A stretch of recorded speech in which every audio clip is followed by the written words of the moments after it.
here. There is a lot more to do. This is what I felt. So I prepared a lot of material, colors. I thought to myself in that moment, I need to awake that brain somehow. That's what I was feeling. He had a particular nurse assigned to work only with him, Rosita. So one day, Rosita, what do you think you would sit him on the border of the bed? We just sit him. Rosita was okay. And then Rosita and I on, and Rosita, what do you think you would help him to stand beside of the bed until he walked around the bed, until we walk inside of the room, until we got out of his room. We were walking on the hallway, Rosita in the back, I'm in the front, and he has the wall in the side. And then we are walking with him one day, and I see that doctor, the one that told me he will never walk. Yeah. I have totally made the connections, and actually it's unique that when I got testimonials from people, I'm thinking about one particular one in which they told me, Claudia, you thought about every single person in the family, meaning parents are happy with the uniqueness of their life, how their life will unfold every day, and even the kids. Their kids even love the place. And you think about sometimes kids are thinking, I'm going to lose my friends or, because I'm moving. No, the kids are just so happy with the place where they are moving. So that was very rewarding for me. Hey, Starborn community. Hope you're doing all right. I'm here with Claudia Dagnino. She is, what you are? I'm a registered clinical counselor. Wow. You hear that? So give us a little bit of your background. I'm very excited for this podcast because she's also Chilean. So I'm super excited for have this amazing conversation here. So would you like to start with a little bit of your background? Of course. Two Chileans. We can talk forever. That's what I mean. Okay. So I moved to Canada around 20 plus years. Came to study forensic science. I'm a psychologist in Chile, and I continue my education here. I'm a here is called registered clinical counselor, and one of my specialties has been working with people with trauma, first responders. I mean, after 20 plus years, I actually work with any client, but those are the clients that actually have shown probably more preference because of the success that they have reached with my techniques, and also probably because of my forensics background. I love that. And I'm also expanding myself. I have expanded myself to real estate. My profession is connecting and service with other people, which apparently people say I'm good at it. Okay, yeah, 100%. So in real estate, actually, I've been told by people that has been in the market for like 40 years that I have something that they consider unique about the particular emotional connection that I create with, my clients. And they see how, the life transitions, changing, moving, the place where your life unfolds is home. So they have me to support them. That's lovely. So you basically enter to real estate because you find this connection on what you still doing that is like your, let's say, like your mental health part, plus now that you're on real estate, like this connection. And my question would be, have you seen results in that? Have you connect with people in the real estate, and what's going on there? I have totally made the connections, and actually it's unique that when I got testimonials from people, I'm thinking about one particular one in which they told me, Claudia, you thought about every single person in the family, meaning parents are happy with the uniqueness of their life, how their life will unfold every day. I love that. And even the kids. Their kids even love the place. Yeah. And you think about sometimes kids are thinking about, I'm going to lose my friends or, because I'm moving. No, the kids are just so happy with the place where they are moving. So that was very rewarding for me. That's lovely. I love that. And on your trajectory of mental health, and you like to call it a psychologist, I think you're something deeper than that. Because with things that you have told me, I think the things you do are deeper than just in a psychologist. I think it's a human connection, a real human connection. And I would like you, if you can get deep into that, like what brought you to that point in your career? What makes you say, you know what, I want to help people. Like, that's my field.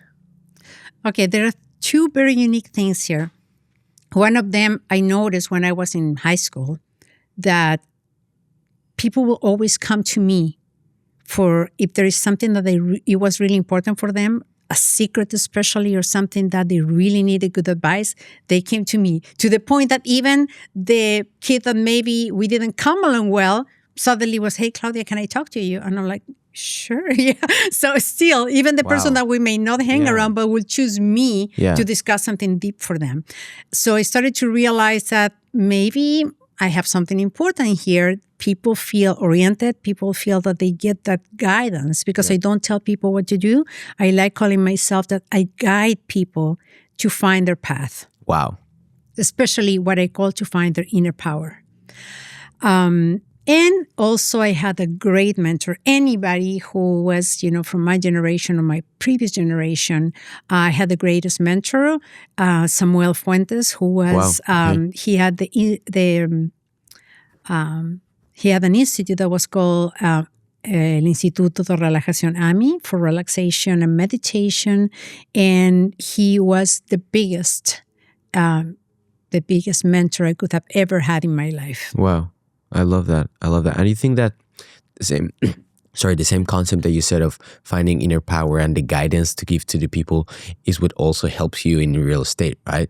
Because you're able to understand them and guide them. Mm-hmm. What are sort of practices, like I would say above or maybe expanded than just listening? Because I think big of your job is listen to people and be able to understand people from the perspective I see it. Maybe I'm wrong, but what else do you do when you're in real estate? Like what another connection do you find between your psychologist field and also real estate besides connection? Mm-hmm. Besides connection? Well, obviously for some people, there are practicalities involved. Yeah. This is my budget and this is the location because of A, B, and C. But when I think about real estate, I think, as I said, the phrase that resonates with me the most is beyond budget and location, home is where your life unfolds. So what happened if you're the type... You're like such a good seller, eh? No, it's just, it's funny because it feels deeply connected to me. That phrase, I was like, this is how I work. Because when I look for a place for somebody, I'm thinking about, okay, example, this mom has to, drive the kids to school every day. How far is the school? This mom has to, or this particular dad, he loves playing music. So I found a place that additionally has a music room. Yep. Or I'm thinking, I don't know, when they move in a year, one of the kids will start college. So I figure all the things like how is living with the family every single day. Right. The dynamics, what they like to do outdoors or maybe middle of the city. All of these aspects actually deeply impact your well-being. So that's why I'm saying when we choose a place to live, if you have the chance to know that, example, I like to do yoga after, or I like to go for a walk, look for ideal details that can add to your life. How do you like to relax once you're back from work? I love that. Do you like maybe a place that has a nice window that allows your mind to just relax? So that's what I'm saying. It's very important to understand that the place where you live adds or takes away from your well-being. I love that. You're definitely brilliant. And I think one of the things that brilliant people has is that they have been through a struggle. And I know one particular situation you have been through. In your, let's say, early 20s, maybe. You know too much about me. Sometimes I know too much about people, but it's just because of that. I love to chat, Mm-hmm. What was that struggle that actually you had to break through? And it was like, that didn't break me, the other way around. It made me more powerful. Okay, we're going to go back to the moment that you're talking about. That. It was a very key moment. Well, that's what I'm bringing up because I know it's a key moment. Yeah, right? I was in Chile the last day of my, we call it here, degree maybe. Yeah. And I have already given my presentation, analyzed a particular case. Of course, they send you out and then they call you in. Yeah, I think here you have to prove the case study. Like you gotta, a case study. Yeah. And when they called me back, there was this particular professor who was that day directing the panel. Yep. So he was the voice for the representing supposedly the rest of the like the big professors. Boss, yeah. And so he calls me, and before I tell you this last part of the story, I have to tell you that I always been very curious. In university, I always wanted to know, sure, this is the theory, but I want to know what's beyond. Beyond. I love that. Yes. And back in the traditional educational system, that wasn't a thing. Like, you do as I say, read what I say, and repeat what it says in the book. We still on that, but... And I always thought, okay, but if I'm in front of a client that is suffering, I don't know, wants to commit suicide or has a deep depression, the fact that I'm going to tell the exact year and which person said whatever, is that going to make this person feel any better? So it never resonated with me. So I was always looking into other things. And as I said, my professors didn't really seem to like that about me. So this particular professor, when he calls me to let me know if I pass or not, he says, okay, Claudia, so we want to inform you that we have approved your final exam. But I want to let you know, he didn't say we, it's I want to let you know that if you start working right now, by the way, he gave me the minimum score, like just barely each pass. If you were to start working now, you will be an embarrassment for the psychologists. We don't think that you're ready for the field. And I can see the discomfort in the rest of the panels. I can see that they did not feel the same way. As a matter of fact, one of them jumped to hug me and say, oh, but the good news is that you passed. And so he desperately wanted to break what was going on. Yeah. And years forward, right, working here, I've been pointed out as somebody who has a complete, unique, different. I have people that contact me from New York, from Florida, from different states of Canada. I have a review. I have a testimony from a person in Canada who has the Order of Canada award, right? The Order of Canada. And he actually has disclosed that I've been his psychologist, his counselor. Yeah, he's on your testimonials, eh? And that's very unique because that particular person in Chile, as I said, if I would have believed or sink in what he said, I would have never done anything else that I've done. I've never taken, deciding to be an out of the box within the boundaries of science, within the thin line between science and what science still can't prove. But always I have done things that are different, and my clients absolutely love that. That's why I'm telling you, I have people from different countries contacting me. I think most of our views, can say, she's a psychologist, and end of the discussion. And as you just said, I think you're out of the box. I think you are really good on that. And I would like you, if you can explain to the community a little bit more what you actually are doing. Mm-hmm. That is over there in that thin line of science and not science, and it's not me thing. You're going to get me into troubles, eh? No. But I mean, until whatever you want to tell. No. First, I have to make a super important clarification because there will be people from Canada listening to this for sure in many places. But BC is a very unique province. In BC, I am called registered clinical counselor. In other provinces or in Chile, for example, I will be called psychologist. Yeah. But here, that word is legally owned. I know, yeah. And I've been getting warnings about it, let's say.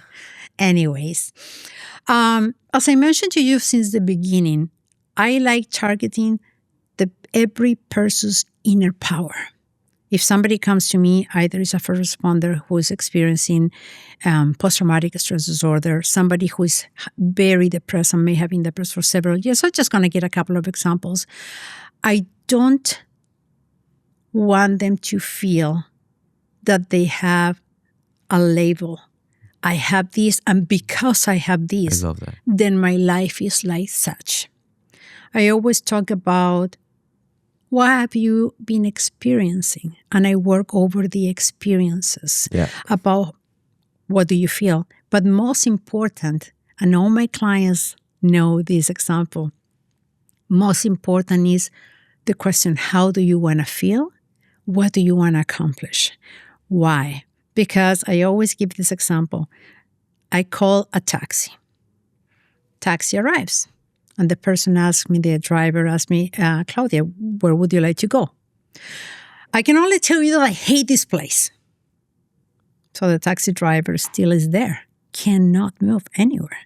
So where would you like to go? The worst moments of my life I have experienced in this place, still cannot move because my mind is 100% centered in what I don't want, what I technically don't want anymore in my life. But you never give the space to, okay, but what do you want? What is that 180 degree from the moment where you are or where you have been? And then at that particular moment, I can tell my driver, my guidance, I think I want to feel happier. I think I want to enjoy life more. I may want to be more social. Whatever it is for that particular person. And that's the important thing. So we bring the mind and the efforts. I always tell my clients, you come to me with this particular amount of energy, right? So do I waste it into, I don't want that, this is the worst thing that may have happened, or I invest that energy into building that version of yourself that you really want. I love that. I love that, Claudia. Through that process, people get to discover their inner power because I don't tell them what to do, but I work with different ways to target the mind in which that person can learn how to bring emotions that they thought that they never had. I can't feel happy. And it's funny because some people, we finish the session and they feel completely different. Their faces look different. And I said, and do you see what you just did? What you just did? Sure, my guidance is there, but they did it. One of the things that I most remember from our previous conversations are two particular things. The first one, when we talk about depression, we call it, and we both agree, and we're just humans. We have good, we have bad days. It doesn't actually determine our happiness. Mm-hmm.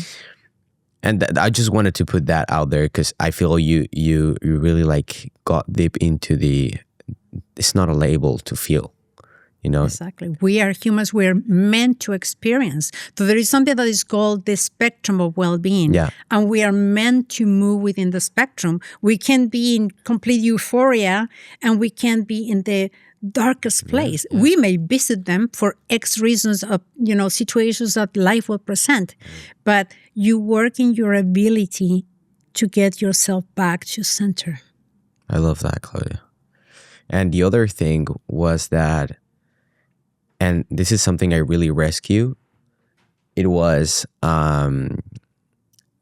that you don't want your patients to like come back to you. I mean, in the terms of like you, I feel that for a lot of psychologists, like, okay, what's next, and what's next, and what's next, and I feel that for you, it's like, okay, you come here, I give you all these tools, I let you experience it, I let you see that this is normal, you can be happy, you can be sad, and this is how you can like face them, all of them, but when you're ready, you're good to go.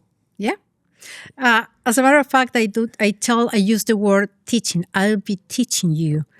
You will get new tools in your life. We're going to be together during the time that you learn how to use it. You feel confident. And when you feel, I know how to, I think that I'm dealing with life on my own. Yeah. You're good to go. If you need me, you know how to find me. If you ever need a little trick, right? But I tell them that they will learn tools that they can keep for life. And jokingly, I said, you must have something more fun than meet with me every 2 weeks, right? Yeah. I want you to go back to your life to have fun and to do all the things that maybe you have postponed for so long. So my goal is that you don't need me. That's what I tell them. Yes. And here's a personal question for you. So what happens usually to me when I hear a lot of other people, I don't want to call it problems, but issues or whatever is going on, and they seek me for help or reach me out for help or whatever, I keep thinking on this person. And in a sort of reason, I even can start feeling a little bit, feeling the pressure that they have, feeling the sadness that they have. How do you, Claudia, keep your life, your kids, your husband, your emotions away from what also is other people feeling it and is reaching you out for help? I think... Or maybe it's not away, but how do you handle, this whole bunch of emotions, because it's a whole bunch of emotions. You have your own family emotions, your clients' emotions, the people that are your friends' emotions, because everyone look up for you for like, Claudia, can we have a chat? Can you know what I mean? Yeah. I think that I sort of trained myself not to carry my clients' emotions. And I'm going to tell you why in this particular phrase that I teach every single one of my clients. This phrase is not completely original. It's millenary and has been changed through cultures and some words. Is my mind only entertains what adds value to my life. As I exhale, I effortlessly release permanently what no longer serves my life. Wow. If I have a client in front of me, crying, feeling emotionally destroyed, and I get involved into that, am I serving my client in any way? No. Me feeling like that, carrying that to my home, is it going to help my client in any way? Not really. So through years of repetition and connecting with this phrase, nowadays, maybe at some point it did happen to me that I kept thinking about a client, sure. But I can honestly tell you today that my clients' emotions stay in the privacy of the conversation we have. Mm-hmm. Because my mind only entertains what adds value to my life. I love that. Love that, Claudia. And would you like to tell us a little bit experiences that you have had with clients that maybe have been crucial for you? Maybe, for example, someone that came really, let's say, unfolded, destroyed, depressed, and after months, days, minutes, whatever it is, with you, the change was completely different, and they were able to have all these tools. And what's in a specific, I would say, maybe moment, maybe client, maybe whatever, that it came to your mind and you said, you know what, this is something that people should know. Like, you can't get out of that, Okay. I'm gonna give you a key moment that happened in my life, and people who are watching your podcast, many people for sure, are gonna be able to project how that has spread to the rest of my clients. This happened in Chile. I was going through my professional practice. I was working in a hospital that I chose. Apparently, it was not common because it was just people that had severe accidents through their workplaces. So people will lose limbs, or people will, all kind of stuff. Very, very deep stuff. And that with all the emotional components you can imagine. At some point, my supervisor says, Claudia, I was done with all the things that I had to do, and he just had to keep me busy somehow. He said, okay, go to room, 205, just to give a number, and I just want you to look at the client because it's a bookcase. It's not for you to take him as your client, but it's like a bookcase you need to see. I go to the particular room. I open the door. I had a very unique sensation on my chest when that person turned around and we looked at each other, eyes. And this particular young man, 28 years old, 8 months before had a significant car accident, lost part of his frontal brain, had severe brain damage. He was in a bed in a deep state of coma for several months. He was supposed to die every day. And suddenly he started to come out of the coma. But the best that he was ever able to get was say 2 words, 3 words.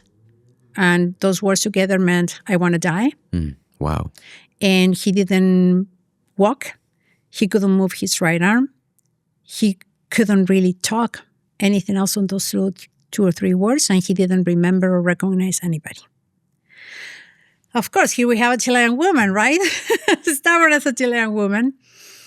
And I had deep sensation that I had to work with him. Yep. And now I'm going to fast forward. I know that the particular physician specialist in charge told me very clear. She showed me and she said, you see the damage in the cerebellum, the center of the equilibrium? He will never walk. Okay. The speech pathologist barely spent 5 minutes with him, and the report says this guy is never going to talk. And he was there in that bed, wanting to die, and wouldn't move his arm. Like hours will go by and he would just stare at the window. 3 months later, he walks to my university with his wife, and in front of my class, he was interviewed, had a conversation with my professor. So what happened in between, it was just the most intense moments of my life, because I had to I did ignore everything. And I let my intuition guide me. I was always a very curious student, so I have taken a lot of extra training outside university. And I decided that here, there is a lot more to do. This is what I felt. So I prepared a lot of material, colors. I thought to myself in that moment, I need to awake that brain somehow. That's what I was feeling. He had a particular nurse assigned to work only with him, Rosita. So one day, Rosita, what do you think you would sit him on the border of the bed? We just sit him. Rosita was, okay. And then Rosita and I Rosita, what do you think you would help him to stand beside of the bed? Until he walked around the bed, until we walked inside of the room, until we got out of his room. We were walking on the hallway, Rosita in the back, I'm in the front, and he has the wall in the side. And then we are walking with him one day, and I see that doctor, the one that told me he will never walk. Yeah. He reached to the point of remembering in details his car accident, even the other car that actually crashed him. Joking all the time, giving me his opinion about the current president versus the last president, and on and on. Very Chilean thing. Yeah, and his wife calls me one day because I said, anything in particular, you call me. So she called me to tell me I was in his room and there is this lady that walked through, and my husband says, she was my teacher. She was my teacher. And of course, she went and talked to the lady. Excuse me. She explained the situation. And yeah, that was correct. That lady was his teacher in grade 3. And she remembered him perfectly. So he went above and beyond. And I'm so grateful that I was stubborn, if you want to put it that way, that I follow that gut feeling, which years later I learned is called neuroplasticity. The scientific name, neuroplasticity of the brain. Little I knew back on the day in Concepcion, Chile about neuroplasticity, but I was already using neuroplasticity. And that's what I heavily work with him. And that's why he reached all the results that he did. That's amazing. And have you had in contact with him? Have you remained contact? No, because of, privacy issues. Oh, yeah. So, yeah. But yeah. That's amazing. And from that point on, imagine if I have any client. I had calls from somebody, hey, we have this teenager at BGH that she says that she's going to kill herself. Nobody wants to take her. Okay, let me talk to her for a few minutes. If she wants to, we work together, have a conversation. Then she ends up in my office. I love that. I'm not afraid of those things. I'm responsible, always super responsible, follow the guidelines, but I'm not afraid. I'm not afraid of those things. You think, you talk a lot about your instinct in the last 15 minutes. What does instinct mean to you? My intuition, my instinct is something that I just strongly feel that we all have it.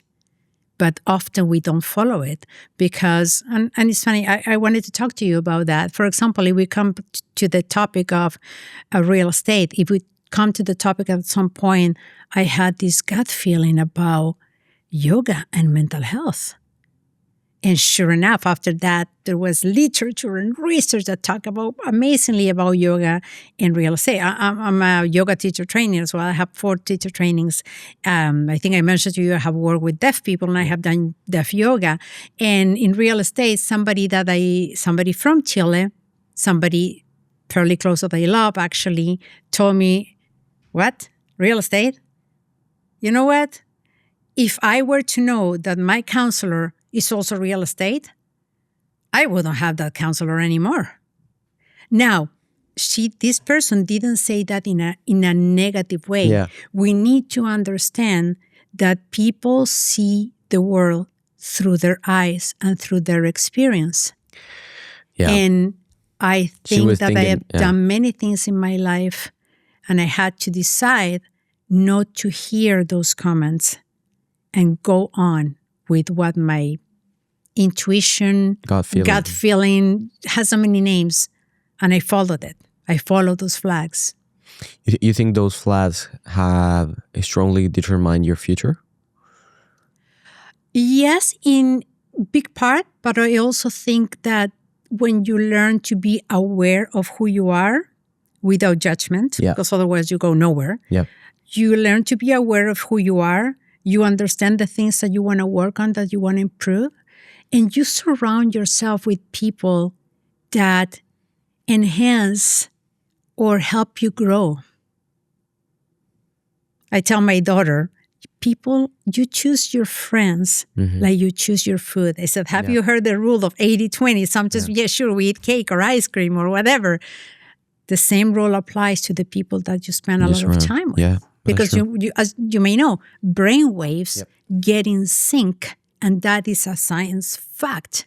If somebody will be actually looking at our brain waves right now, they will be totally in sync. So when you choose people to spend time with, you want to surround yourself with people that adds to your life.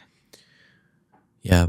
And about surrounding yourself with people, what you think are, let's say, big mentors in your life, or people that had taught you something, maybe not even in mental health, it could be in any field. Could be anything. Could be anything. Every person carries a message for you, and we carry the message for others. Yeah. In this permanent interaction. Yeah. And my another question was about the inner power you have talked about. You mentioned inner power is something that we all have. And I think at least my way to see my inner power is that I'm alive. You know, I have 2 legs, 2 hands, 2 eyes, 2 ears. I can still breathing. I can still do things. So whenever something like, I don't know, give me a low kick or whatever, I'm still living. You know, I can still go forward. And I think that's like my inner power. Like I'm still here. I'm still on track. How do you think people, and why do you think people sometimes lose this inner power? Or they decide to not like choose it? Because I feel we all know pretty much which are our inner powers, but sometimes we are afraid. But that's my way to see it. Maybe I'm completely wrong. That's my life. I'm talking completely from my perspective. That's what I'm asking you. Why sometimes people don't choose inner power? There could be so many life situations that can interfere with your ability to believe, see, or even know that you have that inner power. I'm just going to go back to an example related to mental health, right? Because it may be easier. Sometimes I get people telling me, I have depression, and well, that's the depressive brain, or depression runs in the family. And they have all these beliefs that because of that, I am like this, therefore my life will be like that. And I'm like, what's my role here then? If you think that because you have the depressive brain, it is what it is, right? So I think that people may have gone through experiences. It could be surrounded by loved ones that may have been in a toxic environment. It may be even a teacher or a professor that you struggle with something and made you feel like you were a loser, pretty much. So you start adopting these things, and becomes your belief, and doesn't give you the opportunity to, what if despite everything that people are saying, I try and I really put the effort into this, and I organize myself, and I go for it, and I go for it, and I go for it. There is no other way that become better in that. And this involves feelings as well. You know, creating feelings of happiness is also like working a muscle. The same thing. So if we don't learn how to seek, okay, I know that I went through something hard. Let's be realistic. Okay, I went through something hard. Therefore, I'm going to feel down. But what I'm going to do in order to get myself eventually back to center. Either I will be taking care of what I call nutritional psychology, how I eat, my vitamins, minerals, my sleeping hours, the people I surround myself with, the messages I hear, the books I read, the podcasts I watch, etc., etc. So you're constantly knowing that you're adding to your life in all these aspects that create who you are. And that's how you get exercising and you get more and more in touch with that inner power and discovering so many things that you never thought you had. Sometimes when people come to me with a label and thinking that their life will be like that, it's just fascinating to see how that changed. And they break those old beliefs and their life changes. I love how you put like own beliefs. That's super true. Like we sometimes start to believing in something that maybe is not even true, you know. But Ignacio, nowadays there is even science, luckily science is finally catching up. There is so much research about how your beliefs can determine even your biology to that extent. Yeah, I know. But back in the day when I was doing that, of course, it was kind of foo-foo. That's why I always say that I was walking in the, the boundaries between science and a little bit out of the box. So, Claudia, you have been around a lot of people, some of them famous, some of them normal people, regular people. What's something common that you see in all of your clients and people that you have? Listen to their story, listen to their traumas, listen to their depressions. What's something that is a pattern in all of these people? We're all fighters. Yeah. In some aspect, we have all gone through some difficulties, and we have learned how to overcome this. Sometimes it's easier, sometimes it's more difficult. I always tell my clients some of the things that I have heard that they like about me is that they have said, you're very human, Claudia, because I don't put myself in a position of power in terms of I have gone through some things too. Or sometimes I say, don't you think that I could also wake up in the middle of the night with some concern? Of course I do.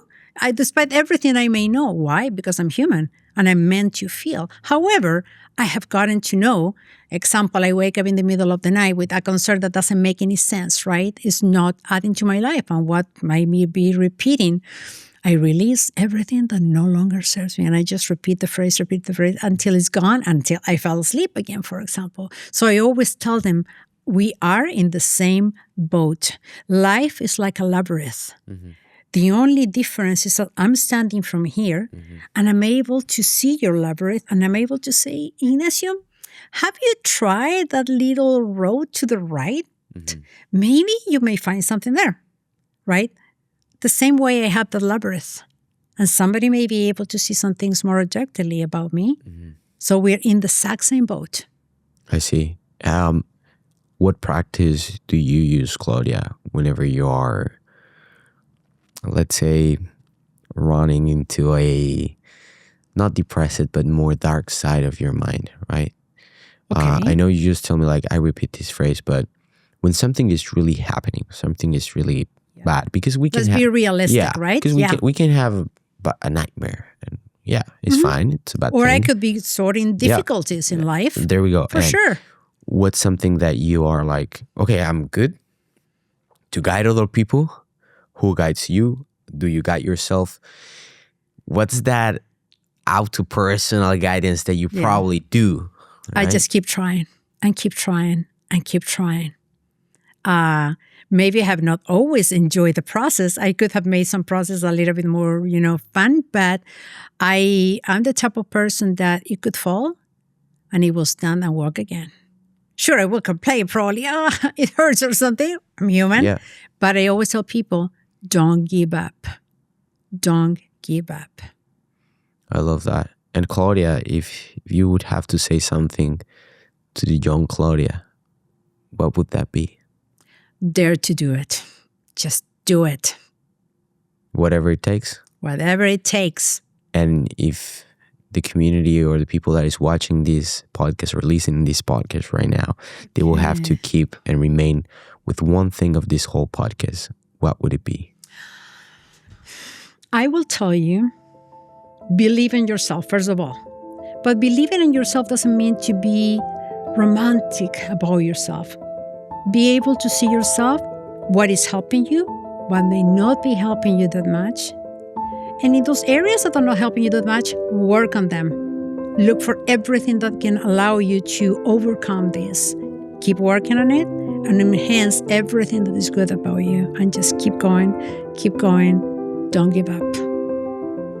I love that. And my last question here, if you would have to say highlights of your life, what would it be? My daughter. Your daughter? My daughter is the highlight of my life. I love that. Thank you, Claudia. You're welcome. Thank you so much for having me. Yeah, it was super good, I have actually. so much more to tell you, like when I have worked with the deaf people. Yeah. The deaf,